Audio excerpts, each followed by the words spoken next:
Hello friends, कैसे हैं आप लोग। अब हम आज जो टॉपिक पे बात करेंगे वो है डॉग डिलीवरी के बाद जो फीमेल में एसिडिक मिल्क आता है या बच्चे मर जाते हैं, उससे रिलेटेड बात करेंगे। एसिडिक मिल्क मतलब क्या है मैं बताती हूँ। फीमेल पहले तो बाद डिलीवरी का जो 59 to 60 डेज़ में डिलीवरी जब स्टार्ट करती है तो फीमेल पहली बात तो खाना नहीं खाती है, तो पूरा वो एसिडिटी हो जाता है, वोमिट वगैरह कभी कर सकता है, तो वो एक हो सकता है। दूसरा कैसा होता है, टेम्परेचर होता है फीमेल में, तो वो फीमेल का जो टेम्परेचर है वो बच्चों में आ सकता है दूध के ज़रिए, तो उसका साइड इफ़ेक्ट उनके बॉडी पे हो सकता है। बिकॉज बॉडी है ना, जो टेम्परेचर है वो मेंटेन रखने के लिए उनको, जैसे बॉडी का उनका वार्म चाहिए फीमेल का बच्चों के लिए, प्लस उनके लिए वो दूध नेसेसरी है। न्यूबॉर्न को हम लोग बाहर से पपीज़ को दूध नहीं देते, बिकॉज वो डाइजेशन में इशू आता है या फिर डाइजेस्ट नहीं होता है और बच्चे सर्वाइव भी नहीं करते हैं। तो जब मदर को टेम्परेचर आता है, वो मदर का जो टेम्परेचर है उसके वजह से बच्चे में प्रॉब्लम आता है, बच्चे डेड होना स्टार्ट करता है।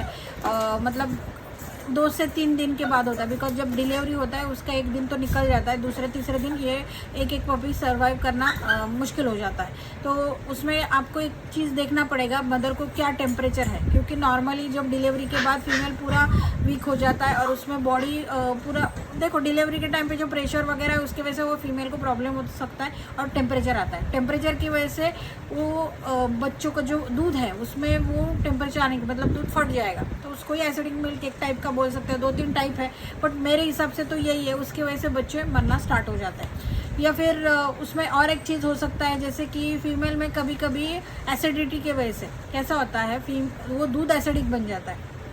अगर आपको ऐसा कुछ लग रहा है तो कोई भी शॉप में, जनरल स्टोर में या फिर कहीं पे जहाँ पे बुक्स वगैरह मिलते हैं, आप कहीं पे जाके ना वो लिटमस पेपर मिलता है, वो लिटमस पेपर आप लेके आइए और जो थोड़ा सा मिल्क निकालिए उसको चेक कीजिए। आपको पता है, आपने शायद से स्कूल में भी वो टाइम पे किया रहेगा, अभी का नया जनरेशन का मुझे आइडिया नहीं है, बट हमने तब वो टाइम पे किया था जब एसिडिक है पानी में भी या फिर एसिड है ये वो है, तो वो चेक कर लेंगे कि वो मिल्क एसिडिक है या नहीं है। अगर एसिडिक है तो आप कुछ मदर का अगर टेम्परेचर है तो जो मेडिसिन है वो दीजिए डॉक्टर के पास जाके, या फिर आप एक रेगुलर आपके नियर बाय है कोई, आपको जो वेल नोन पर्सन है वो आपको गाइड कर देगा। और दूसरा, अगर एसिडिक नहीं हो तो फिर ऊपर का दूध थोड़ा स्टार्ट कर दीजिए, फिर उसमें कोई बहुत सारे दूध मिल जाएंगे आपको। या फिर कोई आपके पास फीमेल है जो फीमेल ने भी डिलीवरी दिया है जिसका टेम्परेचर नॉर्मल है, आगे 10-15, बिकॉज पहले 7 से 8 दिन मदर का केयर करना है, प्लस वो बच्चों का केयर करना है। बिकॉज क्या होगा, अगर आपने ये सब नहीं किया तो प्रॉब्लम स्टार्ट हो जाएगा और बच्चा मरना स्टार्ट हो जाएगा। ये बहुत सारे केसेस में मैंने देखा है, एक्सपीरियंस ही है, बहुत सारा चीज़ें हैं। तो पहला जो टेम्परेचर के लिए जो दवाई है वो दीजिए, उसके बाद और कुछ लग रहा है या फिर अब जैसे क्लाइमेट ठंडा हो चुका है तो यहाँ पे आपको बॉडी टेम्परेचर मेंटेन करना है, उस वजह से भी बच्चे मर सकते हैं। अभी जैसे कहीं पे जैसे 5-6 टेम्परेचर है, जहाँ पे भी दिल्ली साइड देखिए या फिर बाहर दूसरे साइड भी है, हमारे यहाँ पे तो उतना टेम्परेचर नीचे नहीं जाता, बट कभी कभी हो सकता है। तो वहाँ पे आपने जो बल्ब आते हैं वो 100 के बल्ब आप या 80 के बल्ब जो आते हैं, वो बल्ब आप वो वार्म आप उसका जो नियर बाय का है वो कर सकते हैं। और ऐसी जगह पे फीमेल को रखिए जहाँ पे टेम्परेचर नॉर्मल है बॉडी, जैसे हम लोग जहाँ पे, जैसे हम लोग रात में कैसे थोड़ा सा कुछ तो है, बहुत ज़्यादा सर्दी है तो अपना बॉडी टेम्परेचर मेंटेन करते हैं, वैसा फीमेल का और बच्चों का भी कीजिए। उसको ढक के रखिए, ज़्यादा भी ढकना ही है बट टेम्परेचर मेंटेन होना चाहिए। तो शायद इस केस की वजह से, क्योंकि बच्चों का जो टेम्परेचर है डिलीवरी के बाद वो 98 होता है, वो नॉर्मल होना चाहिए 101 या 100 प्लस।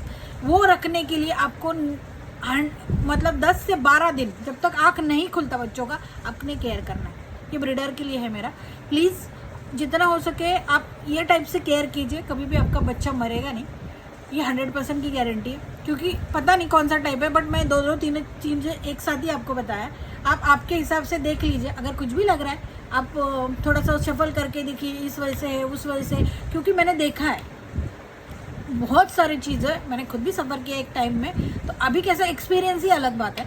बहुत सारे केसेस में लोगों के पास डिलीवरी के बाद बच्चे मर जाते हैं। अब क्या रीज़न है ये मैंने भी आपको बता दिया है।